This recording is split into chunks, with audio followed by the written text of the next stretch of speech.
Hello दोस्तों, फिर से हाजिर हूँ क्लास पर फिजिक्स की एक और बहुत ही महत्वपूर्ण वीडियो लेकर। आज की इस वीडियो में हम फिजिक्स के सेकंड चैप्टर जो कि है स्थिर वैद्युत विभव तथा वैद्युत धारिता के संपूर्ण चैप्टर के महत्वपूर्ण सूत्र लेकर हाजिर हैं। यानी आज हम इस तरीके से महत्वपूर्ण सूत्र पढ़ेंगे कि कोई भी न्यूमेरिकल हो जिसको आप आसानी से हल कर सकोगे। तो ऐसे हम सभी सूत्र को देखने वाले हैं कि जिनसे आसानी से न्यूमेरिकल हल कर पाएंगे और हम सूत्र को पहचान लेंगे देखते ही। एंड जैसे ही सवाल आएगा और हम पहचान लेंगे कि इसमें कौन सा सूत्र लगना है, क्योंकि सबसे ज़्यादा कन्फ्यूजन यही होती है कि सवाल को पहचानने में दिक्कत होती है, कौन सा सूत्र लगना है वो दिक्कत होती है। इसलिए हम सवाल को हल कर नहीं कर पाते, न्यूमेरिकल को हल नहीं कर पाते। तो आज हम वो आपकी दिक्कत खत्म करने वाले हैं। बस लास्ट तक बनिएगा, पसंद आए तो लाइक कीजिएगा, ज़्यादा से ज़्यादा हो सके वीडियो को शेयर कीजिएगा। तो आइए हम इसका पहला सूत्र जो कि है सबसे फर्स्ट सूत्र बनता है V बराबर W/Q जानते हैं, Q0 या Q0 कहते हैं। क्या होता है इससे, कब लगता है? तो देखो, हर एक चीज सूत्र ऐसे बना है कि परिभाषा से बना है। जैसे हमने पढ़ा है विद्युत विभव की परिभाषा क्या होती है, किसी परीक्षण आवेश को अनंत से वैद्युत क्षेत्र के किसी बिंदु तक लाने में किया गया कार्य तथा उस परीक्षण आवेश के अनुपात को वैद्युत विभव कहते हैं। तो वही तो है, क्या बोल रहे हैं, प्रश्न भी वही होगा, सवाल भी होगा। बोलेंगे 10 कूलाम आवेश को अनंत से वैद्युत क्षेत्र के किसी बिंदु तक लाने में 8 जूल कार्य करना पड़ता है, 20 जूल कार्य करना पड़ता है, उस बिंदु पर उत्पन्न विभव की गणना कीजिए। तो बात क्या कर रहे हैं, कार्य करना पड़ रहा है, आवेश को ला रहे हैं, कार्य W, आवेश Q, वो अनंत से ला रहे हैं। परिभाषा तो किसकी है, वैद्युत विभव की। तो वैद्युत विभव का हमें सूत्र याद है, V बराबर W/Q। आराम से हम लगा सकेंगे। तो यहाँ पर V क्या होता है आपका, यहाँ पर V क्या होता है आपका, विभव होता है। V विभव हो जाता है, W आपका कार्य होता है, W कार्य होता है, और Q0 क्या होता है, परीक्षण आवेश होता है, परीक्षण आवेश होता है। ठीक है, ये चीज आपको ध्यान रखनी है कि परीक्षण आवेश होता है। अब जैसे हम एक और फॉर्मूले की बात करें, सेकेंड नंबर फॉर्मूला है कि VA माइनस VV बराबर W/Q। बिल्कुल इसका भाई है, विभांतर है, सेम परिभाषा है। इसमें क्या होता है, लेकिन एक बिंदु से दूसरे बिंदु की बात करेंगे। परिभाषा भी होता है किसी परीक्षण आवेश को, किसी वैद्युत क्षेत्र में किसी परीक्षण आवेश को एक बिंदु से दूसरे बिंदु तक लाने में किया गया कार्य तथा उस परीक्षण आवेश के अनुपात को विद्युत विभवांतर कहते हैं। तो बिंदु A से बिंदु B तक लाने में किया गया कार्य या बिंदु B से बिंदु A तक लाने में किया गया कार्य क्या कहलाता है, उस बिंदु पर विभवांतर कहता है। तो W/Q लगाना है, बस इतना काम करना है। ये होता है आपका सेकेंड फॉर्मूला। थर्ड फॉर्मूले की बात करें, तीसरा, कि बिंदु आवेश के कारण क्या होता है, बिंदु आवेश के कारण विभव, बिंदु आवेश के कारण विभव। अब बिंदु आवेश के कारण विभव इससे ही बन जाते हैं कि जब कोई, मान लो कोई एक बिंदु है, V बराबर क्या होता है, V बराबर 1/4πε0 इंटू Q/R। कैसे बनता है कि आपको जब कोई दिया हो, दूरी दी हो, कोई आवेश इतनी दूरी पर रखा हुआ है, किसी बिंदु पर इतनी दूरी पर रखा हुआ है, उस पर उत्पन्न विभव की गणना करनी है। तो सिंपल सी बात, जब भी दूरी दे दें तो हमें लगाना है Q/R, यानी 1/4πε इंटू Q/R लगाना है।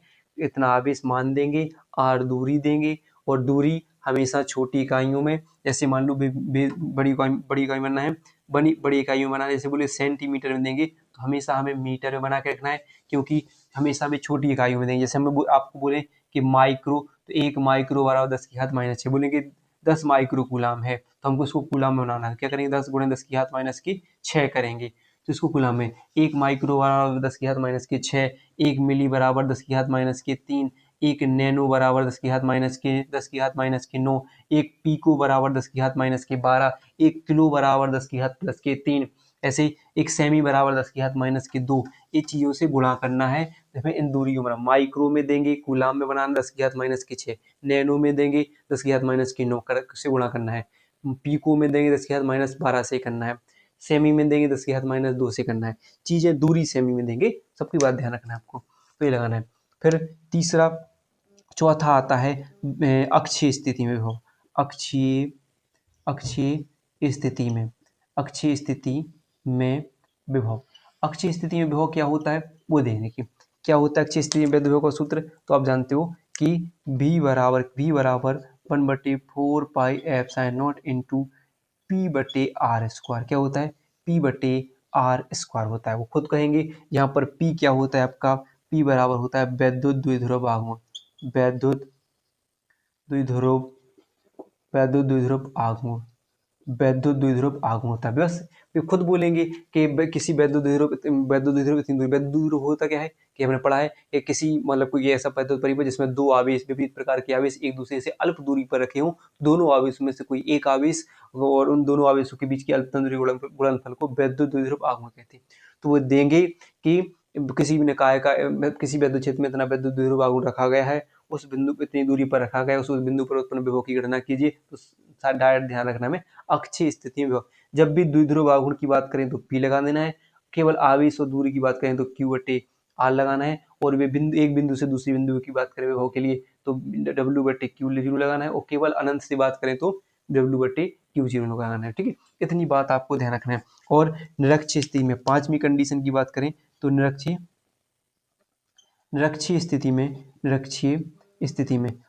स्थिति में वैद्युत विभव हमेशा क्या होता है, शून्य। निरक्षीय स्थिति में क्या होता है, वैद्युत विभव शून्य होता है। इतनी बात आपको ध्यान रखना है। फिर देखिए, अब आते हैं हम छठवीं कंडीशन में। छठवां सूत्र देखेंगे जो कि है विभव प्रवणता। विभव प्रवणता यानी दूरी परिवर्तन के साथ विभव परिवर्तन की डेल्टा V/डेल्टा x कह सकते हैं या डेल्टा D कह सकते हैं, कोई भी है। दूरी परिवर्तन के साथ विभव परिवर्तन की दर को विभव प्रवणता कहते हैं। तो माइनस में लिखेंगे ऋणात्मक, ठीक है। विभव प्रवणता क्या होते हैं, किसी विभव परिवर्तन की ऋणात्मक दर को विभव प्रवणता कहते हैं। तो विभव प्रवणता बराबर -dV/dx कह सकते हैं, dd लिख सकते हैं, कुछ भी लिखते हैं, dx भी लिख सकते हैं, दूरी कह सकते हैं, ऐसे लिख सकते हैं। फिर एक और पढ़ा है हमने, एक सूत्र और पढ़ा है इसी के कि अगर बोले विभव प्रवणता तथा वैद्युत क्षेत्र की तीव्रता में संबंध, E बराबर माइनस डेल्टा V/डेल्टा x होता है। आप इसको भी रख सकते हो जब वैद्युत क्षेत्र की तीव्रता की बात करी जाए। ठीक है, इतना हो जाएगा। फिर आप कर होता है कि वैद्युत विभव की स्थितिज ऊर्जा, वैद्युत विभव की क्या होता है, फिर आता है वैद्युत विभव की स्थितिज ऊर्जा। विभव की स्थितिज ऊर्जा के लिए सूत्र क्या होता है, U बराबर 1/4πε0 इंटू Q1 Q2/R।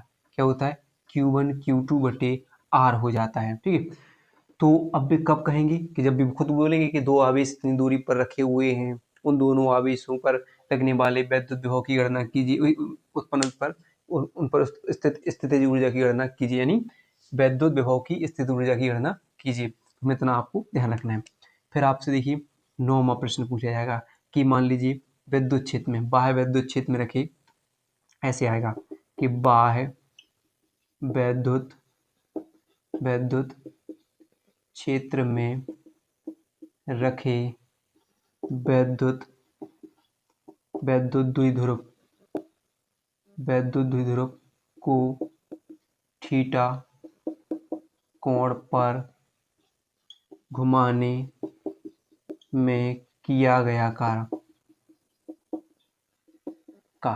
W बराबर क्या होता है,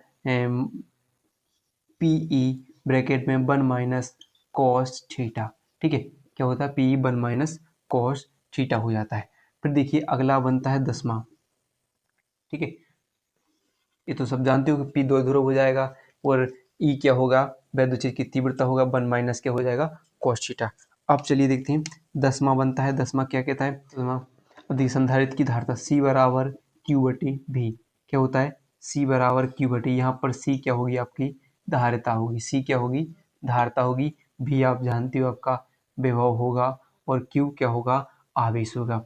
ए आपका यहाँ से बन सकता है, C बराबर क्या होता है, Q/V हो जाए, संधारित्र की धारिता के लिए सूत्र हो जाएगा। ठीक है, फिर इसी के लिए आता है एक और विलगित गोलीय चालक की धारिता, विलगित गोलीय चालक की धारिता। तो विलगित गोलीय चालक की धारिता क्या होती है कि C बराबर 4πε0 इंटू R होता है, जहाँ R की बात करें, R आपकी त्रिज्या होगी, R क्या होगी, त्रिज्या। देंगे कितने सेमी त्रिज्या के गोलीय चालक पर, विलगित गोलीय चालक पर वैद्युत धारिता की गणना कीजिए। यहाँ पर जैसे यह इस कंडीशन में अगर 4πε0 इस कंडीशन में लिखा हुआ है, इसका मान होता है 9 गुणे 10 की घात 9, 1/9 गुणे 10 की घात 9। अगर ऐसे में लिखा है 1/4 में तो इसका मान हो जाता है 9 गुणे 10 की घात 9। ठीक है, उसको ध्यान रखना है। त्रिज्या में होगी 8 त्रिज्या हो जाएगी, विलगित गोलीय चालक की धारता हो जाती है। फिर देखिए अगले सूत्र की तरफ चले हम। ये हो गया आपके 11 हो चुकी है, ये हो जाएगा आपका 12। फिर क्या होता है समांतर प्लेट संधारित्र की धारता। समांतर प्लेट संधारित्र की धारता क्या होता है? समांतर प्लेट संधारित्र की धारता तो C बराबर क्या होता है epsilon not A into D. क्या होता है C बराबर epsilon not A into D, जहाँ पर D हो जाएगा D प्लेटों के बीच की दूरी, प्लेटों के बीच की दूरी और ए आपका क्षेत्रफल होगा। सी क्या होगी आपकी धारता, यहाँ पर एप्सिलॉन नॉट हो गई निर्वात की वैद्युतशीलता हो, इसका मान आप जानते हो 8.85 गुणे 10 की घात -12 होता है, ये होता है। और अब एक और देखिए 13वां सूत्र क्या होता है समांतर प्लेट संधारित्र की धारता जब प्लेटों के बीच परावैद्युत पदार्थ रखा हो तो क्या होता है सी बराबर एप्सिलॉन नॉट ए बटे D minus T plus T बटे के आपको रखना है। यहाँ पर टी प्लेट की जो परावैद्युत पदार्थ की दूरी हो जाएगी, चौड़ाई हो जाएगी, और डी आपकी प्लेटों के बीच की दूरी, के परावैद्युतांक होगा, एप्सिलॉन नॉट होता है, ये क्षेत्रफल हो जाएगा। इतना आपको रखना है जब भी बात करें भी परावैद्युत पदार्थ की। या एक और इसके लिए 14वां प्रश्न एक और होता है कि यहाँ पर सी के बटे सी बराबर परावैद्युतांक के लिए एक और फॉर्मूला हो जाएगा। यहाँ पर होगा आपका जो परावैद्युत माध्यम की धारता, ए किसी माध्यम की धारता, वो दोनों का अनुपात किसके बराबर होता है परावैद्युत माध्यम की। तो जब भी वे किसी थोड़ा सा एक छोटा सा प्रश्न बन जाए कि संधारित्र की धारता जब परावैद्युत माध्यम में रखी हो और ये देखो सब बोलेंगे वे परिभाषा से, जो भी देंगे आप ध्यान से पढ़ो, पहले आप ये चीज देखोगे इसमें दिया क्या हो, अपने आप सूत्र लिख दोगे कि इसमें लगना क्या है। जैसे अगला देखिए अब क्या है, ये हो गए। इसके बाद देखिए जो आपका जो संधारित्रों का संयोजन होता है, अगला है 13वां, 12-13 हो चुके, ये 14 हो जाएगा, ये 15वां प्रश्न होगा। संयोजन संधारित्रों का क्या होगा संयोजन। पहला होता है श्रेणी संयोजन। श्रेणी तो श्रेणी क्रम क्या कहता है, श्रेणी क्रम क्या कहता है कि 1/c बराबर क्या होता है इसका 1/c बराबर 1/c1 प्लस 1/c2 ऐसे चलता जाएगा। और दूसरा होता है इसका समांतर क्रम। समांतर क्रम क्या कहता है c बराबर c1 plus c2 plus c3 चलता जाएगा, ऐसे चलता जाएगा। इस समांतर क्रम होता है संधारित्रों का समांतर क्रम। फिर एक और आता है आवेशित गोलीय चालक की वैद्युत स्थितिज ऊर्जा। क्या होता है एक और आता है आवेशित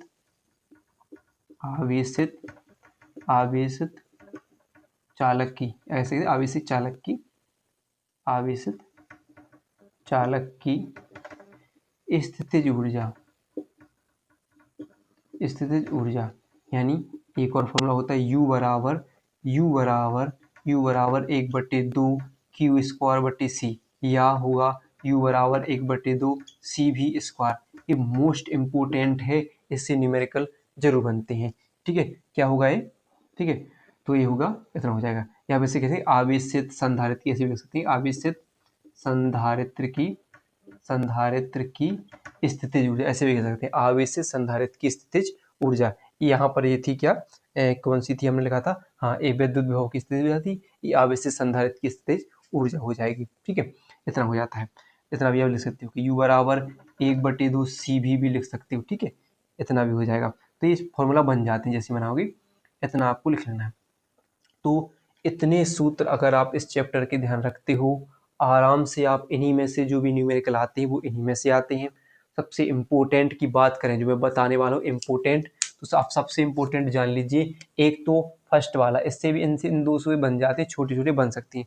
फिर आता है इससे कम आएंगे, लेकिन इससे न्यूमेरिकल बन सकते हैं आपके, इनसे बनते हैं, इससे बनते हैं, इससे बनते हैं, जी जो हमने बताया ये चीज, ये सबसे ज़्यादा एक, ये तो छोटे मान लीजिए 1 2 3 और ये 4 हो जाएंगे, ये 5 हो जाएंगे। इनसे अब श्रेणी क्रम समांतर क्रम, लेकिन ये जरूरी है आवेशित संधारित्र की स्थितिज ऊर्जा, वैद्युत की स्थितिज ऊर्जा और इससे विरगत गोली चालक की धारता, समांतर प्लेट संधारित्र की धारता, उनकी प्लेटों के बीच परावैद्युत पदार्थ रखा हो। और अक्षीय स्थिति में तो कम पूछाएंगे, लेकिन ये आ सकते हैं। तो इतनी आपको याद रखना है इस चैप्टर के जो सूत्र। तो वीडियो पसंद आई हो तो वीडियो को लाइक और चैनल को सब्सक्राइब करना ना भूलिएगा।